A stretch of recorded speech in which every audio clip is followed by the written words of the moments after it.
Good morning students.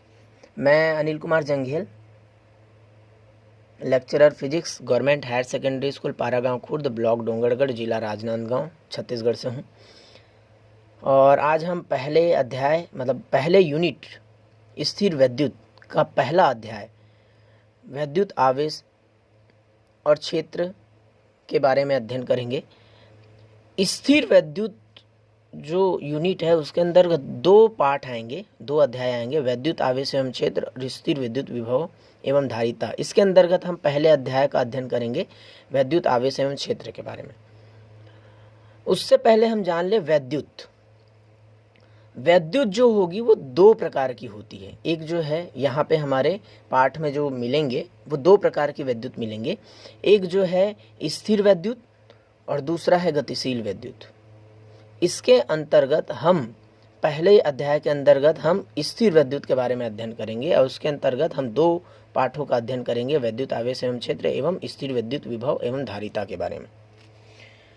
तो भौतिक विज्ञान की वह शाखा जिसके अंतर्गत स्थिर आवेशों एवं गुणों एवं उनसे संबंधित विद्युत बल, विद्युत क्षेत्र, विद्युत विभव, विद्युत धारिता, विद्युत ऊर्जा का अध्ययन किया जाएगा, स्थिर विद्युतिकी कहलाएगी। सबसे पहले हम स्थिर विद्युत के बारे में पढ़ने से पहले हम जान ले ये हमारे दैनिक जीवन में आती कहाँ है, क्योंकि हम भौतिकी में उन्हीं अध्यायों के बारे में पढ़ते हैं, उन्हीं चीज़ों के बारे में पढ़ते हैं वो जो हमारे दैनिक जीवन में घटित होती है। तो यह जो घटना है ये आती कहाँ है? जैसे कि आकाश में गर्जन होती है, गर्जना के समय बिजली जो है कड़कती है, तड़ित जिसको कहा जाता है, वो आप घटना देखे हैं। स्वेटर पहनते समय या उतारते समय कभी कभी आपके साथ एक घटना हुआ होगा कि चट चट की आवाज़ आती है, कुछ टकरा रही है ऐसा टाइप का, या कुछ आकर्षित कर रही है ऐसा टाइप का आपको महसूस होता है। बस या ट्रेन की सीट में बैठते या खिसकते समय आपके साथ कभी कभी ऐसा होता है कि जब लोहे के उसके छड़ को आप पकड़ते हैं तो आपको झटका लगने जैसा महसूस होता है।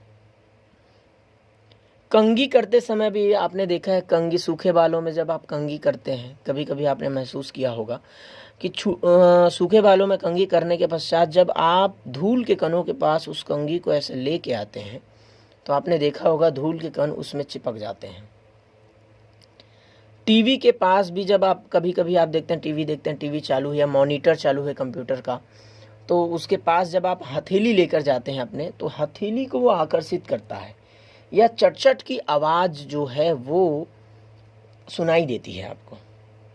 ये सारी घटनाएं जो है आप वैद्युतिकी के अंतर्गत पढ़ेंगे और ये विद्युत के कारण ही हो रहा है और उसके क्षेत्र के कारण हो रहा है। इसको पढ़ने से पहले सबसे पहले हम जान ले इसके इतिहास के बारे में। जो विद्युत का जो इतिहास है उसके बारे में हम जान लें। इतिहास में सबसे पहले हम देखते हैं आज से लगभग 2600 वर्ष पहले यानी ईसा पूर्व 6वीं सदी में एक यूनानी वैज्ञानिक थे, थेल्स, जिन्हें यूनानी विज्ञान का संस्थापक भी कहा जाता है। यूनानी विज्ञान का संस्थापक भी कहा जाता है। उन्होंने ज्ञात किया कि एक एम्बर नामक का पदार्थ जो है उससे ऊन से रगड़ने पर उसमें कागज के छोटे छोटे टुकड़े, हल्के पंखों तथा धूल के कणों, पत्तियों के टुकड़ों जो है ये आकर्षित हो जाता है। एम्बर नाम का जो पदार्थ है उसको ऊन के कपड़े से रगड़ने पर उसमें एक ऐसा गुण उत्पन्न हो जाता है जिससे वो छोटे छोटे कणों के, धूल के कणों को आकर्षित करता है। थेल्स के पश्चात लगभग 2000 वर्षों तक किसी ने इस बात पर गौर नहीं किया। उसके बाद डायरेक्ट 2000 साल बाद 16वीं सदी में सम्राज्ञी एलिजाबेथ प्रथम के चिकित्सक जो विलियम गिलबर्ट ने बताया कि ऐसे कई पदार्थ जो है उन्होंने पता लगाया कि जिसे रगड़ने के पश्चात एम्बर के जैसे ही न्यून अधिक मात्रा में या थोड़ा सा ज़्यादा मात्रा में हल्की वस्तुओं को अपनी ओर आकर्षित करने का गुण उत्पन्न हो जाता है। उसके बाद इसके बारे में कोई चर्चा किया है तो सन 1646 में थॉमस ब्राउन है, उन्होंने चर्चा किया।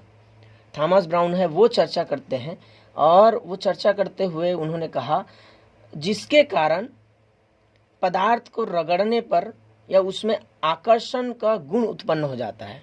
मतलब उस ऊर्जा को जिसके कारण किसी पदार्थ को रगड़ने पर उसमें आकर्षण का गुण उत्पन्न हो जाता है, विद्युत या इलेक्ट्रिसिटी कहते हैं। उन्होंने डायरेक्ट परिभाषा दिया, उन्होंने बताया। इस प्रकार परिभाषाओं के तरफ यदि हम चलते हैं तो हम देखते हैं कि वह ऊर्जा जिसके कारण हल्की वस्तुओं को आकर्षित करने का गुण उत्पन्न हो जाता है, विद्युत ऊर्जा कहते हैं। और जिन पदार्थों में हल्की वस्तुओं को आकर्षित करने का गुण उत्पन्न हो जाता है उसे विद्युन्मय या आवेशित कहा जाता है। ऐसे ही स्थिर वैद्युतिकी भौतिक विज्ञान की वह शाखा होती है जिसके अंतर्गत स्थिर आवेशों के गुणों, उससे संबंधित विद्युत बल, विद्युत क्षेत्र, विद्युत धारिता एवं विद्युत ऊर्जा का अध्ययन किया जाता है। स्थिर वैद्युतिकी कहते हैं।